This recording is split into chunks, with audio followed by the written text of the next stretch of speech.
मैं आप सबका वेलकम करता हूं अपने प्यारे से एजुकेशनल यूट्यूब प्लेटफॉर्म साइलेंस में। क्वेश्चन नंबर फर्स्ट देखो, समोच्च रेखा से आप क्या समझते हैं? तो समोच्च रेखा क्या है बाबू? ऊंचा वक्ष निरूपण करने की एक विधि है। ऊंचा वक्ष कहने का मतलब ये देखो, अपने पृथ्वी पे अपने आसपास अगल बगल देखो कितने सारे चीजें हैं, कितने सारे वस्तुएं हैं। पेड़ हो गया, खंबा हो गया, मकान हो गया, तालाब हो गया, नदी हो गया, जो भी चीज अपने आसपास देख रहे हो सारे के सारे क्या है? भू आकृति है। भूमि पर के वस्तुओं को क्या बोलते हैं? भू आकृति बोलते हैं। इन्हीं को अगर समतल पेपर पर, समतल ब्लैक बोर्ड पर क्या करेंगे? निरूपित कर देंगे बाबू, दिखा देंगे, तो इसी को क्या बोलते हैं? ऊंचा वक्ष निरूपण बोलेंगे। भूमि पर के आकृति को, भूमि पर के वस्तुओं को अगर समतल ब्लैक बोर्ड पर, पेपर पर दिखा देंगे निरूपित करके बाबू, उसी को क्या बोलेंगे? ऊंचा वक्ष निरूपण बोलेंगे। तो समोच्च रेखा क्या है? ऊंचा वक्ष निरूपण करने की एक विधि है। यह क्वेश्चन 2012 में, 15 में, 18 में कितने नंबर में पूछा गया है? 2 नंबर में पूछा गया है। उत्तर को बउआ ध्यान से समझने की कोशिश करना कि क्या बोल रहा है। मानचित्र पर समान ऊंचाई वाले स्थानों को, कहाँ पे? मानचित्र पर समान ऊंचाई वाले स्थानों को मिलाने वाली काल्पनिक रेखा। देखो, यह मान लेते हैं कि समुद्र तल है। क्या है बाबू? समुद्र तल है।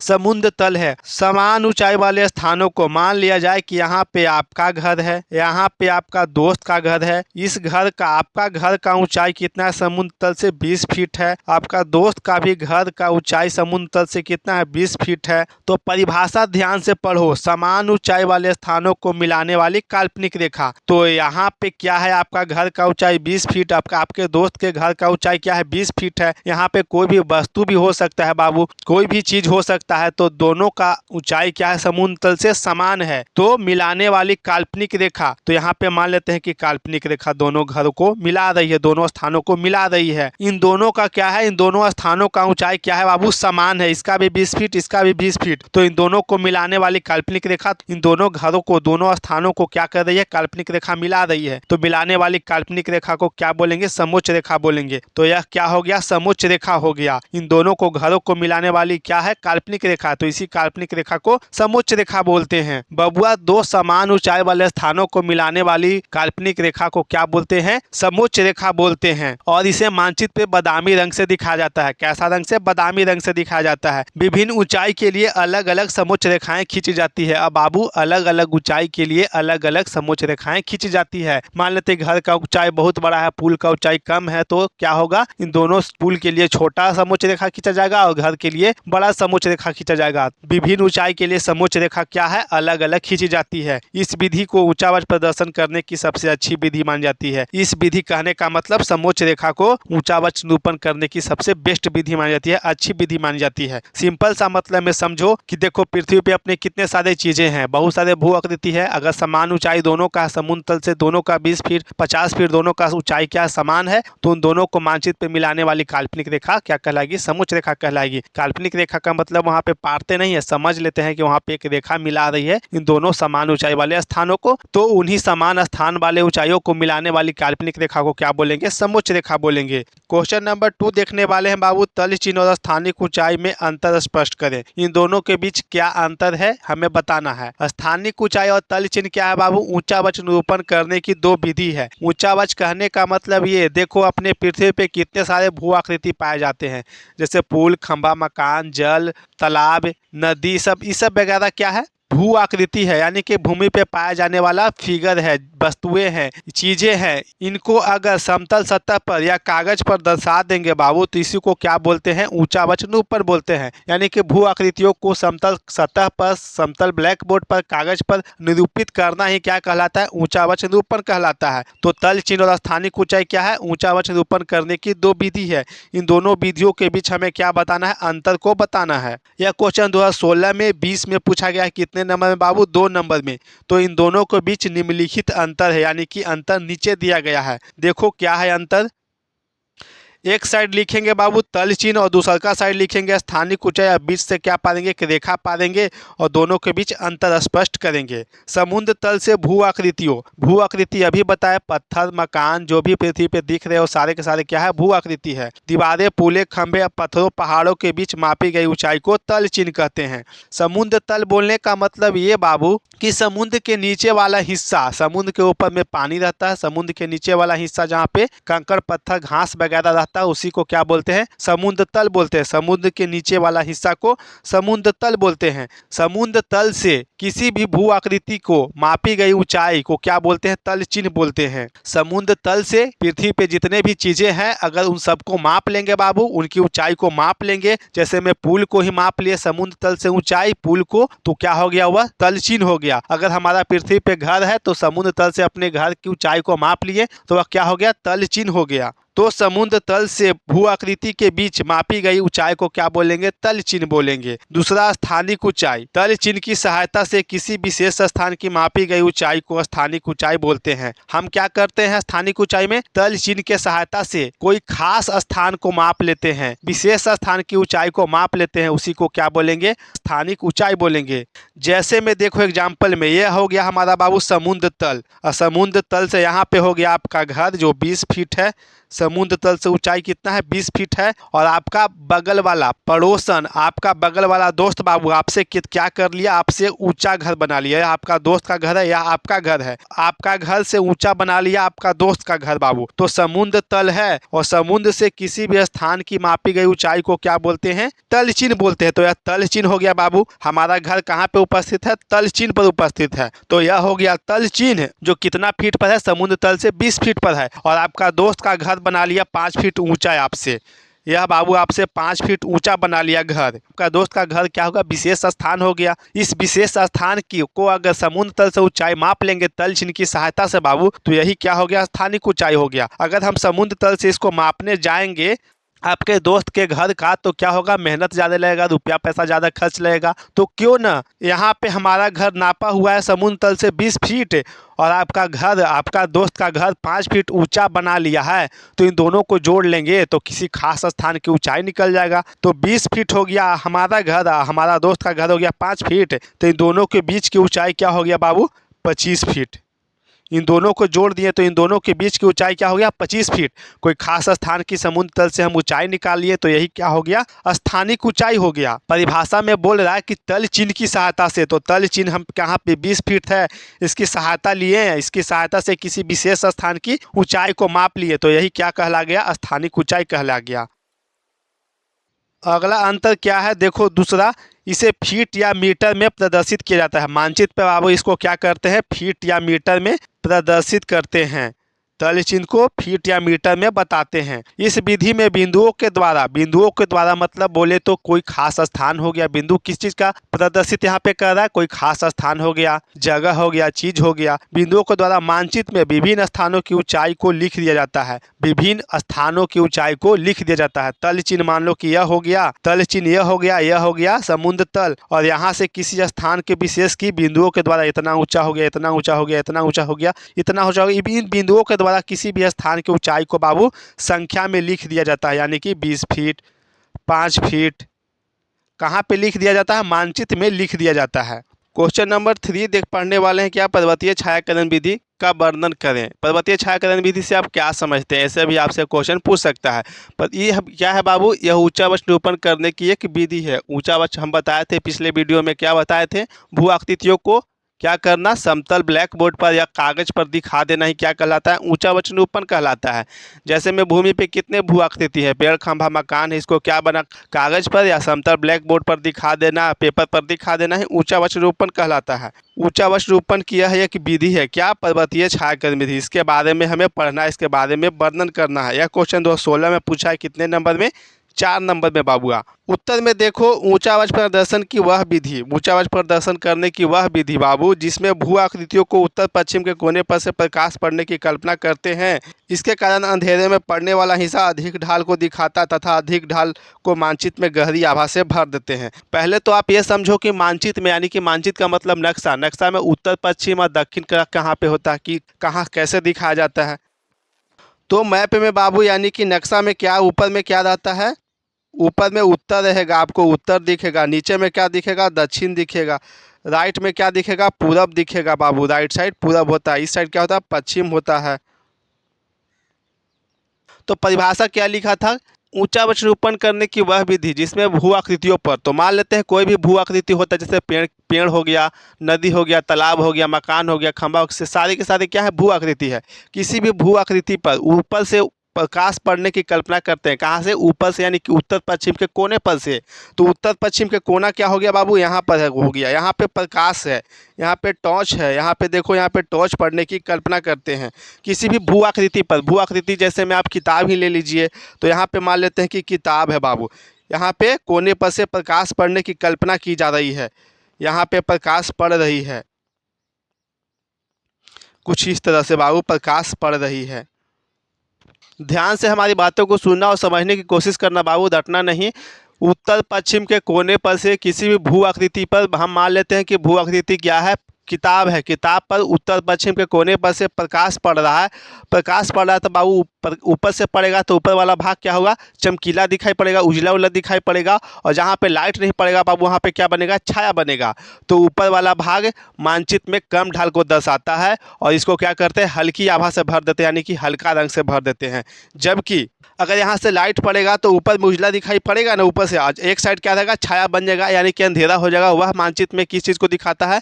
गहरी। वह मानचित्र में किस चीज़ को दिखाता है? अधिक ढाल को दिखाता है और उसे क्या करते हैं? गहरी आभा से भर देते हैं।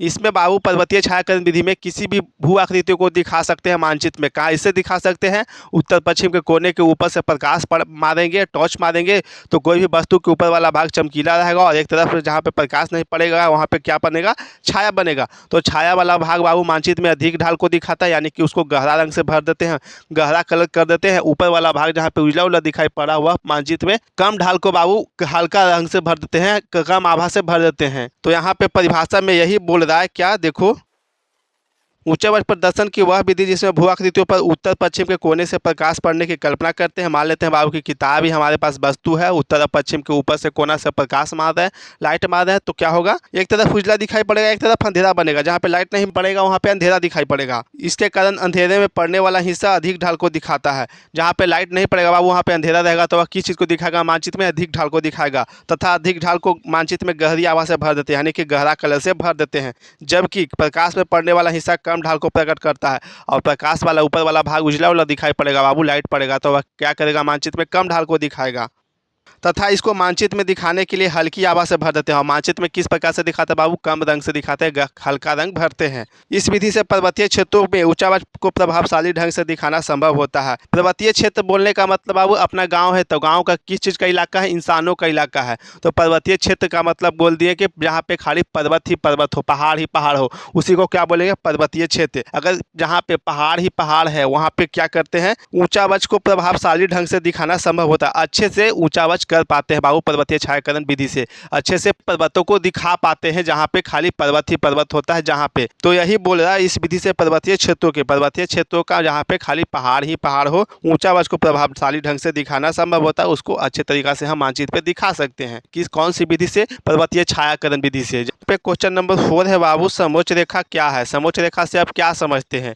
इसके द्वारा विभिन्न प्रकार के ढालों का प्रदर्शन किस प्रकार से किया जाता है? और बाबू समोच्च रेखा के द्वारा अलग अलग प्रकार के ढालों का प्रदर्शन मानचित्र में किस तरीका से दर्शाते हैं, किस तरीका से दिखाया जाता है? किन्हीं 5 का 100 उदाहरण वर्णन करें और हमें किन्हीं 5 के बारे में बताना है बाबू। समोच्च रेखा क्या है? ऊंचावच निरूपण करने की एक विधि है। क्या है? ऊंचावच निरूपण करने की सबसे बेस्ट विधि मानी जाती है। क्या? समोच्च रेखा। ऊंचावच क्या बाबू? जहाँ पे भू आकृतियों को क्या करना? समतल पेपर, समतल ब्लैक बोर्ड पर, कागज पर दिखा देना है, क्या कहलाता है? ऊंचावच निरूपण कहलाता है। यह क्वेश्चन 2018 में पूछा गया। कितने नंबर में? 4 नंबर में। तो सबसे पहले हम परिभाषित करेंगे कि समोच्च रेखा से आप क्या समझते हैं। समोच्च रेखा होता क्या है? समुद्र तल से धरातल के समान ऊंचाई वाले स्थानों को मिलाकर मानचित्र में खींचे जाने वाली काल्पनिक रेखाएं समोच्च रेखा कहलाती है। समुद्र तल क्या होता है बाबू? समुद्र के नीचे वाला हिस्सा, समुद्र के ऊपर में पानी रहता है, समुद्र के नीचे हिस्से वाला हिस्सा मिट्टी रहता है, कंकड़ पत्थर रहता है, जहाँ पे घास वगैरह जमा रहता है, उसी को क्या बोलेंगे? समुद्र तल बोलेंगे। समुद्र तल बोलने का मतलब समुद्र के नीचे वाला हिस्सा से धरातल के समान। धरातल यहाँ पे किस चीज को दिखा रहा है बाबू? धरातल का मतलब पृथ्वी, जो धरती है उसी को क्या बोलेंगे? धरातल बोलेंगे। जमीन, अपने जो अपना घर मकान बना खेत वगैरह है वह क्या है? धरातल है, जमीन है,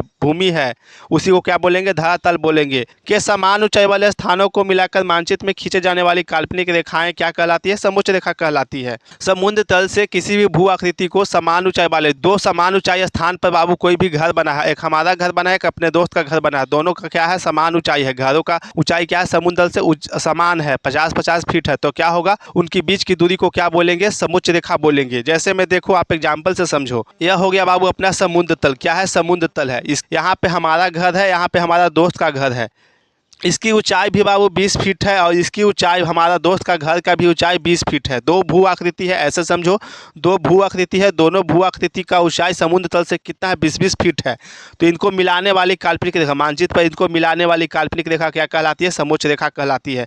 तो यही क्या हो गया, अपना समोच्च रेखा हो गया। यही क्या हो गया, समोच्च रेखा हो गया। यहाँ पे परिभाषा में साफ साफ बोल रहा है बाबू, समुद्र तल से धरातल के समान। धरातल के समान मतलब धरती पे जितने भी वस्तुएं, समान चीजें आपको दिखाई दे रही हो, सारे के सारे क्या हो, समान ऊंचाई पर हो, उसी को क्या बोलेंगे, धरातल के समान बोलेंगे। मानचित्र पर खींचे जाने वाली काल्पनिक रेखा है। काल्पनिक का मतलब मान लेते हैं बाबू, अपने मन में समझ लेते हैं कि वहाँ पे एक रेखा खींचा हुआ है, उसी को क्या बोलते हैं, काल्पनिक रेखाएं बोलते हैं। यह हमारा घर है, यह हमारे दोस्त का घर है। हमारा घर ऊंचाई कितना है, समुद्र तल से 20 फीट है। हमारा दोस्त का घर का भी ऊंचाई क्या है, 20 फीट है।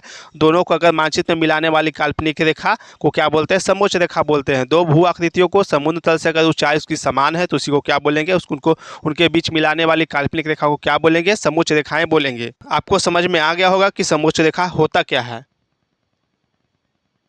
आगे है बाबू, विभिन्न प्रकार से ढाल को दिखाने के लिए समोच्च रेखाओं को खींचने का तरीका या प्रारूप अलग अलग होता है। देखो, अपने धरती पे कितने सारे भू आकृति है। जैसे में पेड़, ऐसे पेड़ का आकृति कैसे होता है बाबू, ऐसे होता है। पेड़ हो गया, ये पुल हो गया बाबू, या मान लेते हैं कि पुल का ऐसे ऐसे दिखाया जाता है। खंभा दिखाया जाता है ऐसे बाबू, खंभा ऐसे दिखाया जाता है। तो क्या है, अलग अलग भू आकृति। ये सब क्या है, अलग अलग भू आकृति अपने पृथ्वी पे। तो अपने पृथ्वी पे दिखाने का तरीका, अलग अलग भू आकृति को अलग अलग तरीका से दिखाते हैं, या इसका अलग अलग प्रारूप होता है दिखाने का। पुल है तो मानचित्र पे ऐसे दिखाएंगे, पेड़ है तो भी मानचित्र को ऐसे दिखाएंगे, खंभा है तो मानचित्र पे ऐसे ही दिखाएंगे। तो यह क्या हो जाएगा, गलत हो जाएगा। तो यहाँ पे यही बोल रहा है कि विभिन्न प्रकार के ढाल को दिखाने के लिए, ढाल यहाँ पे गलत हो जाएगा बाबू। यहाँ पे क्या होगा, भू आकृति हो जाएगा। भू आकृति को दिखाने के लिए समोच्च रेखाओं खींचने का तरीका अलग अलग होता है, तथा इसके 5 उदाहरण निम्नलिखित है। इसके 5 उदाहरण यहाँ पे दिया गया है बाबू। एग्जाम्पल फर्स्ट में देखो, एक समान ढाल को दिखाने के लिए समोच्च रेखाओं को समान दूरी पर खींचा जाता है। अगर भू आकृति के बाबू, किसी भी भू आकृति का क्या हो, ढाल समान हो, सभी जगह ढाल बराबर हो, तो उसको कैसे, किस प्रकार के समोच्च रेखाएं से दिखाएंगे मानचित्र में बाबू, समान अंतराल में क्या किया जाएगा, समान दूरी पर क्या किया जाएगा, समोच्च रेखाओं को खींचा जाएगा। यानी कि समान दूरी पर सभी समोच्च रेखाओं के बीच की दूरी क्या होना चाहिए, समान होना चाहिए। इस प्रकार के समोच्च रेखाओं के द्वारा मानचित्र में हम दिखाएंगे बाबू, अगर ढाल समान रहेगा तो समोच्च रेखाओं के बीच की दूरी क्या होगी, समान रहेगा। आपस में सभी समोच्च रेखाओं के बीच की दूरी क्या है, समान है, सभी एक समान है। इस 5 मीटर तो इसका भी 5 मीटर, इसका भी 5 मीटर, इसका भी 5 मीटर। सभी समोच्च रेखाओं के बीच की दूरी क्या रहेगी, समान रहेगी। अगर ढाल एक समान रहेगा तब किसी भी भू आकृति का। अगला उदाहरण क्या है, खड़ी ढाल को दिखाने के लिए समोच्च रेखाएं पास पास खींची जाती है। और बाबू ढाल मान लेते हैं कि ऐसे है, एकदम पूरा ढाल है। देखो यहाँ पे कितना ढाल है, बहुत ढाल है, तीव्र ढाल है। तो तीव्र ढाल है तो इसको हम किस प्रकार के समोच्च रेखाएं से दिखाएंगे बाबू, पास पास रेखाएं बनाई जाती है। पास पास बोलने का अर्थात ही कि इस प्रकार से बाबू, पास पास, एकदम भीरी भीरी, जहाँ पे अधिक ढाल रहेगा वहाँ पे ज्यादा पास हो जाएगा रेखाएं। तो यही बोल रहा है, खड़ी ढाल को दिखाने के लिए समोच्च रेखाएं नज़दीक नज़दीक पास पास बनाई जाते हैं। यहाँ पे मान लेते हैं पहाड़ है, या पहाड़ का तीव्र ढाल है, तो यहाँ पे हम पास पास रेखाएं से मानचित्र में दिखा देंगे। पास पास समोच्च रेखाओं के द्वारा ही हम मानचित्र में किसी भी तीव्र ढाल को दिखा देंगे, खड़ी ढाल को दिखा देंगे। आगे देखो, मंद ढाल यानी कम ढाल को दिखाने के लिए समोच्च रेखाओं को दूर दूर बनाया जाता है। और जहाँ पे जिस भू आकृति का बाबू कम ढाल रहेगा तो मानचित्र में किस प्रकार की समोच्च रेखाएं से दिखाएंगे, दूर दूर रेखाओं से दिखाएंगे बाबू। जहाँ पे दूर दूर रेखा बना रहेगा समझ लेंगे कि क्या है, यहाँ पे ढाल कम है। मानचित्र में आपको जहाँ पे भी देखे कि रेखाएं क्या है, दूर दूर बना हुआ है, तो समझ लेना आपको कि क्या है, वहाँ पे ढाल कम है, वो उस भू आकृति का ढाल कम है। आगे बढ़ते हैं। मानचित्र में अधिक ऊंचाई वाले समोच्च रेखाएं पास पास, नॉर्मल सी बात है। जहाँ पे जिस वस्तु का, जिस भू आकृति का ऊंचाई अधिक होगा बाबू, ढाल ज़्यादा होगा, तो उसको रेखाएं क्या करेंगे, समोच्च रेखाएं कैसे खींचे जाएंगे, पास पास खींचे जाएंगे। कम ऊंचाई वाली समोच्च रेखाएं दूर दूर, और जहाँ पे ऊंचाई कम है, ढाल कम बन रही है, तो वहाँ पे क्या रेखाएं दूर दूर बनती है। इसका मतलब अवतल ढाल को प्रदर्शित करता है। अवतल ढाल बोलने का मतलब इस प्रकार से बाबू, इस प्रकार से भू आकृति है यहाँ पे, और यह क्या करता है, अवतल ढाल को प्रदर्शित करता है। यह बाबू अवतल ढाल को प्रदर्शित करता है। देखो यहाँ पे ऊंचाई क्या है, देखो ऊंचाई तेज है, यहाँ पे ऊंचाई ज़्यादा है, तो यहाँ पे रेखाएं पास पास एक ही बिंदु पर खींची जाएगी। और जैसे ही इन्हें आ रही है, इस साइड आ रही है, तो यहाँ पे क्या हो रहा है, रेखाएं दूर दूर बनने लगेगी, क्योंकि यहाँ पे ढाल क्या है बाबू, धीरे धीरे कम होते जा रही है। तो यह क्या करती है, अवतल ढाल को प्रदर्शित करती है, अवतल ढाल को दिखाती है। तथा इसके विपरीत स्थिति में उत्तल ढाल यहाँ पे यहाँ पे क्या होगा, उत्तल ढाल होगा, ढाल को प्रदर्शित करेगा बाबू। जस्ट इसके विपरीत होगा बाबू, तो यह क्या करेगा, उत्तल ढाल को प्रदर्शित करेगा। यानी बोले तो देखो इस प्रकार से पहले क्या हो, समोच्च रेखाओं क्या हो, दूर दूर खींचा जाए। जैसे में समोच्च रेखाएं दूर दूर खींचा जाए, तो यहाँ पे क्या है, ढाल कम है, तो समोच्च रेखाएं क्या होगा, दूर दूर खींचा जाएगा। जैसे जैसे ऊपर की ओर बढ़ रहा है बाबू, जैसे जैसे ऊपर की ओर हम बढ़ रहे हैं, तो क्या हो रहा है, ढाल तीव्र हो रहा है, तो रेखाएं पास पास खींचे जाएंगी। तो क्या यह क्या किस चीज़ को दिखाएगा, उत्तल को दिखाएगा। ऐसे यहाँ पे जाते जाते यहाँ पे ऐसे हो जाएगा बाबू, तो यह किस चीज़ को दिखा रहा है, उत्तल ढाल को दिखा रहा है। सबसे पहले अगर ऊंचाई समोच्च रेखाएं पास पास खींची जाएगी, बाद में क्या किया जाएगा, दूर दूर रेखाएं बनने लगेगी, तो क्या किस चीज़ को दिखाएगा, अवतल ढाल को प्रदर्शित करेगा। और पहले ही क्या किया जाएगा, रेखाएं दूर दूर खींचा जाएगा मानचित्र में, और फिर बाद में जाकर के रेखाएं क्या होगा, पास पास खींचा जाएगा, तो वह किस चीज़ को दिखाएगा, उत्तल को दिखाएगा। तो आगे अब देखते हैं क्या है, 5वां उदाहरण। सीढ़ी नुमा ढाल के लिए दो दो रेखाएं अंतराल में खींची जाती है। सीढ़ी नुमा होता क्या है बाबू, देखो पहाड़ पर जब खेती होता है ना बाबू, तो सभी जगह क्या होता है, समान नहीं रहता है, समतल सभी जगह तो नहीं रहेगा पहाड़ पे। तो मान लेते हैं कि यह पहाड़ है, यह पहाड़ है बाबू, यह ऐसे ऐसे पहाड़ है। तो यह पहाड़ है, तो बीच में ऊंचाई तीव्र रहेगा, धीरे धीरे जाएगा तो ऊंचाई क्या होगा, घटते जाएगा। तो सभी जगह पहाड़ समान नहीं होता। तो पहला ये हो गया बाबू, दूसरा सीढ़ी ये हो गया, तीसरा सीढ़ी ये हो गया, चौथा सीढ़ी ये हो गया। इंसान क्या करते हैं, पहाड़ पर भी खेती बुक करते हैं, उसको ही क्या बोलते हैं, सीढ़ीनुमा खेती बोलते हैं। तो यह क्या हो गया, ढाल हो गया, एक दूसरे के बीच क्या हो गया, ढाल हो गया। इसका ऊंचाई ज़्यादा हो गया, इसका ऊंचाई फिर कम हुआ, फिर उसका ऊंचाई कम हुआ, इसका ऊंचाई कम हुआ। तो इसको मानचित्र पे किस प्रकार के समोच्च रेखाओं से दिखाते हैं, दो दो समोच्च रेखाओं के अंतराल में खींचते हैं, यानी कि इस प्रकार से खींचते हैं। देखो ये हो गया समोच्च, 200 समोच्च रेखाएं, फिर छोड़ दिए कुछ एरिया, फिर खींचे 2 समोच्च रेखाएं, भी फिर 2 समोच्च रेखाएं खींचे। यानी कि देखो सीढ़ीनुमा खेती को मानचित्र में किस प्रकार के समोच्च रेखाएं से दिखाते हैं, दो दो समोच्च रेखाएं अंतराल में खींच जाती है। दो समोच्च एक साथ खींचेंगे, फिर गैप करेंगे, फिर 2 समोच्च रेखाएं खींचेंगे, फिर गैप करेंगे, फिर 2 समोच्च रेखाएं खींचेंगे। तो सीढ़ीनुमा ढाल को मानचित्र में इस प्रकार से दिखाया जाता है। पढ़ने वाले हम आपको क्वेश्चन नंबर 5वां, जो 2018 में 4 नंबर में पूछा गया है। क्वेश्चन क्या है, ऊंचा वक्र प्रदर्शन की प्रमुख विधियों का उल्लेख करें। तो सबसे पहले आप ये समझो कि ऊंचा वक्र होता क्या है बाबू, ऊंचा वक्र प्रदर्शन करना क्या होता है। अपने पृथ्वी पे देखो कितने सारे भू आकृति है, भूमि पे जो भी, पृथ्वी पे जो भी आपको दिख रहा है अपने चारों तरफ पुल खंभा मकानों, सारे के सारे क्या है बाबू, भू आकृति है। इन्हीं भू आकृतियों को समतल ब्लैक बोर्ड पर कागज पे दिखा देना, नक्शा पर दिखा देना क्या कहलाता है, ऊंचा वक्र निरूपण कहलाता है, ऊंचा वक्र प्रदर्शन करना कहलाता है। किसी भी भू आकृति को समतल ब्लैक बोर्ड पर कागज पर दिखा देना ही क्या कहलाता है, ऊंचा वक्र प्रदर्शन करना कहलाता है। यानी कि जितने पृथ्वी पे चीज़ है सारे के सारे क्या है, 3D है। 3D बोलने का मतलब लंबाई चौड़ाई ऊंचाई जिस आकृति में हो, जिस भू आकृति में हो, उसी को क्या बोलेंगे, 3 विमीय आकृति बोलेंगे। तो उसको 2D पे दिखा देना, यानी समतल ब्लैक बोर्ड पर कागज पर दिखा देना क्या कहलाएगा, ऊंचा वक्र निरूपण प्रदर्शन करना कहला जाएगा।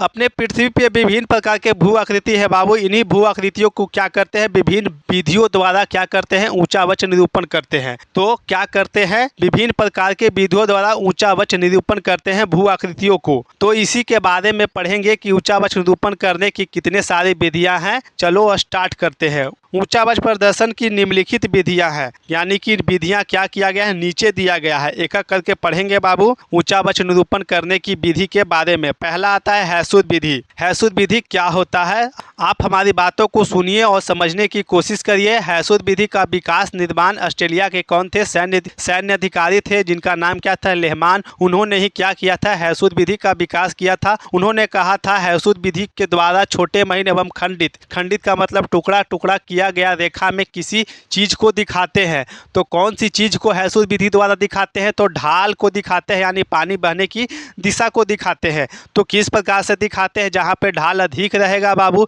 किसी भी भू आकृति का ढाल अगर अधिक है तो वहाँ पे रेखाएं मोटा मोटा और गहरा गहरा रेखा में खींचकर मानचित्र में दिखाएंगे। किस प्रकार की समोच्च रेखा से, मोटा मोटा और गहरा गहरा समोच्च रेखा के द्वारा मानचित्र में दिखाएंगे। अगर कहीं पे ढाल कम है, ना के बराबर है, तो पतला पतला रेखा खींचकर फिगर मानचित्र में दिखाएंगे, पतला पतला रेखा समोच्च रेखा के द्वारा दिखाएंगे। अगर कहीं पे ढाल है ही नहीं तो खाली स्थान है, समतल मैदान है, तो उसको क्या करेंगे, किसी भी प्रकार के समोच्च रेखा से मानचित्र पे नहीं दिखाएंगे, खाली छोड़ देंगे। तो यहाँ पे यही बोल रहा है कि इस विधि के अंतर्गत मानचित्र में छोटा महीन एवं खंडित रेखाओं की सहायता से ऊंचा वक्र निरूपण किया जाता है। ये रेखाएं ढाल के दिशा में खींची जाती है। कहाँ पे खींची जाती है, कौन सी साइड में खींची जाती है, तो ढाल के दिशा में खींची जाती है। अगला है पर्वतीय छायाकरण विधि। तो पर्वतीय छायाकरण विधि होता क्या है बाबू, इसमें इस विधि द्वारा किस चीज़ को अच्छे तरीक़ा से दिखा पाते हैं और कैसे दिखाते हैं। तो इस विधि में बाबू भू आकृतियों पर उत्तर पश्चिम के कोने के ऊपर से प्रकाश पड़ने की कल्पना करते हैं। किसी भी भू आकृति पर, जैसे पेड़, खंभा, मकान, किसी भी भू आकृति हो जाए, उसके उत्तर पश्चिम के कोने पर से ऊपर से प्रकाश पड़ने की कल्पना करेंगे बाबू। तो ऊपर से प्रकाश पड़ेगा तो एक तरफ क्या पड़ेगा, अंधेरा अंधेरा साइड पड़ेगा, ऊपर वाला साइड क्या पड़ेगा, उजला दिखाई पड़ेगा। जैसे देखो यह हमारा हो गया बुक हो गया। तो मैप में उत्तर पश्चिम दक्षिण कहाँ होता है, ऊपर में उत्तर होगा, इधर क्या होगा बाबू, दक्षिण होगा, पूरब होगा, इधर क्या होगा, पश्चिम होगा। तो कहाँ से प्रकाश पड़ने की कल्पना करेंगे, तो उत्तर पश्चिम के कोने के ऊपर से यहाँ से टॉर्च मारेंगे बाबू। तो यहाँ पे किसी प्रकार के भू आकृति है तो यहाँ पे प्रकाश पड़ रहा है, तो प्रकाश पड़ेगा तो ऊपर वाला भाग उजला उजला सफ़ेद सफ़ेद दिखाई पड़ेगा, और जहाँ पे प्रकाश नहीं पड़ेगा वहाँ पे क्या बनेगा, छाया बनेगा। तो छाया वाला भाग को मानचित्र में अधिक ढाल से दिखाते हैं, जिसको क्या करते हैं, कम रंग से हल्का आभा से भर देते हैं। और जहाँ पे लाइट पड़ रही है बाबू, उजला उजला दिखाई पड़ रही है, इसको मानचित्र में क्या किस चीज़ को प्रदर्शित करती है, तो कम ढाल को प्रदर्शित करती है। उसको क्या करते हैं, हल्का आभा से भरते हैं मानचित्र में, यानी कि हल्का रंग से दिखाते हैं, हल्का छाया से दिखाते हैं। आभा का मतलब छाया, या फिर खाली ही छोड़ देते हैं, या किसी भी प्रकार का रंग से नहीं भरते हैं। तो यही बोल रहा है पर्वतीय छायाकरण विधि में। इसमें भू आकृतियों को उत्तर पश्चिम के कोने के ऊपर से प्रकाश पड़ने की कल्पना की जाती है। अंधेरे में पड़ने वाला हिस्सों को अधिक ढाल तथा गहरी आभा से भरते हैं, जबकि प्रकाश वाले हिस्सों को कम ढाल हल्की आभा से भर देते हैं या खाली ही छोड़ देते हैं। अगली विधि ऊंचा वक्र निरूपण करने की विधि क्या है बाबू, तल चिन्ह। तो तल चिन्ह बोलते किसको है, हमारी बातों को सुनिए बाबू, गौर से और समझने की कोशिश करिए। आप इन सब परिभाषा पर ध्यान मत दीजिए, हमारी बातों को सुनिए अच्छे तरीक़ा से। तल चिन्ह होता क्या है, देखो किसी भी प्रकार के भू आकृति को अगर समुद्र तल से उसकी ऊंचाई को माप लेंगे बाबू और प्रदर्शित कर देंगे तो वही क्या कहला गया, तल चिन्ह कहला गया। यानी कि तल चिन्ह का परिभाषा सीधा सिंपल से मतलब में आप ये समझे, समुद्र तल से किसी भी भू आकृति की ऊंचाई माप लेंगे बाबू, प्रदर्शित कर देंगे, चिन्हित कर देंगे, तो वही क्या कहला गया, तल चिन्ह कहला गया। जैसे में देखो यह हो गया समुद्र तल हो गया बाबू, यह किसी प्रकार की भू आकृति है, भू आकृति इतनी सारी है, इसको चिन्हित कर देंगे, इसकी ऊंचाई को माप करके 20 फीट, 10 फीट, 5 फीट इसकी ऊंचाई को माप के चिन्हित कर दिए मानचित्र में बाबू, तो यही क्या कहला गया, तल चिन्ह कहला गया।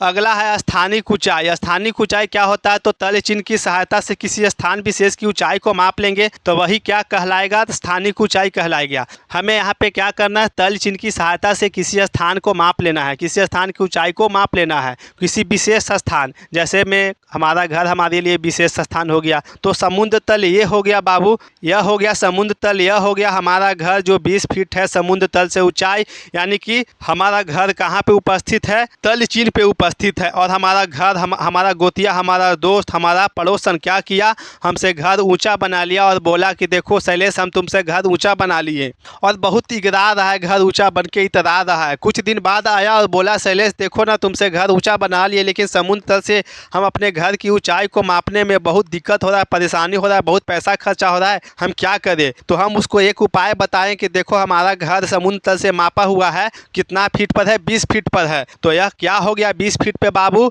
हमारा घर किस चीज़ को प्रदर्शित कर रहा है, किस प्रकार के बिंदु को प्रदर्शित कर रहा है, तल चिन्ह को प्रदर्शित कर रहा है। तो हमारा घर की ऊंचाई 20 फीट है, तो हमारे घर की ऊंचाई की मदद लेके तुम अपना घर की ऊंचाई माप लो। हमारे घर की ऊंचाई से तुम अपना घर कितना ऊंचा पर बनाए थे, तो वह बोला कि हम 10 फीट पे बनाए थे, तुम्हारे घर से 10 फीट ऊंचा बनाए थे हम अपना घर। तो बोले कि हमारा घर समुद्र तल से 20 फीट पर है, तुमने 10 फीट ऊंचा बना लिया, तो दोनों को जोड़ लो तो 30 फीट हो गया।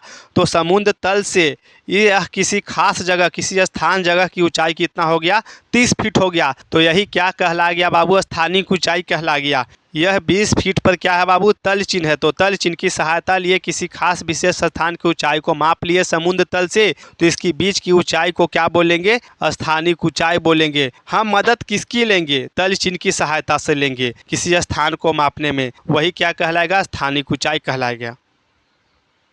अगला है त्रिकोणमितीय स्टेशन। तो होता क्या है त्रिकोणमितीय स्टेशन, समुद्र तल से किसी भी 3 भू आकृति को उनकी ऊंचाई को माप कर त्रिभुज बना करके मानचित्र में दिखा देना ही क्या कहलाता है, त्रिकोणमितीय स्टेशन कहलाता है। समुद्र तल से किसी 3 स्थान की मापी गई ऊंचाई को त्रिकोणमितीय स्टेशन कहते हैं। त्रिकोणमितीय स्टेशन बोलने का मतलब क्या कि समुद्र तल से किसी 3 भू आकृति को माप कर उसकी ऊंचाई को त्रिभुज बना करके मानचित्र पे दिखा देना ही क्या कहलाता है, त्रिकोणमितीय स्टेशन कहलाता है। यहाँ पे परिभाषा इतना भी लिख सकते हैं कि समुद्र तल से किसी 3 स्थान की मापी गई ऊंचाई को क्या बोलते हैं, त्रिकोणमितीय स्टेशन बोलते हैं। जैसे में देखो यह हो गया समुद्र तल किसी 3 स्थान हो गया बाबू, इसको क्या किए, त्रिभुज बना करके मानचित्र पे दिखा दिए। यह 3 क्या है, कोना है, दिखा दिए, इसकी ऊंचाई को मानचित्र पे प्रदर्शित कर दिए, तो यही क्या कहला गया, त्रिकोणमितीय स्टेशन कहला गया। 3 स्थान है, यह 3 स्थान है, इसको क्या ऊंचाई को माप लिए, मानचित्र पे त्रिभुज बना के साथ ही साथ इसकी ऊंचाई को मानचित्र पे दिखा दिए, तो यही कहलाएगा क्या, त्रिकोणमितीय स्टेशन।